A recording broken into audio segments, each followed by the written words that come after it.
రాంచీలో India కూటమి ర్యాలీకి రాహుల్ గాంధీ గైర్ హాజరయ్యారు. స్వల్ప అస్వస్థ గురి కావడంతో కార్యక్రమానికి దూరంగా ఉన్న రాహుల్ సభలో పాల్గొనున్నారు మల్లికార్జున ఖర్గే.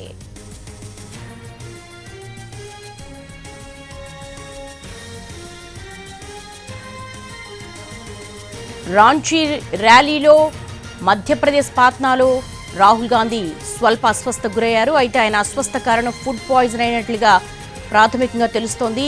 రాహుల్కు బదులుగా సాత్నా సభకు మల్లికార్జున ఖర్గే హాజరయ్యే అవకాశం ఉన్నట్టుగా తెలుస్తోంది. రాహుల్ గాంధీకి స్వల్ప అస్వస్థత చోటు చేసుకుంది. ఆయన తీసుకున్న ఆహారం ఫుడ్ పాయిజన్ కావడంతో ఆయన ర్యాలీకి గైర్హాజరవుతున్నారు. దీంతో ఆయనకు ప్రాథమిక చికిత్స చేస్తున్నారు. ఆయన స్థానంలో మల్లికార్జున ఖర్గే ఈరోజు సభలో పాల్గొనే అవకాశం ఉన్నట్టుగా తెలుస్తోంది.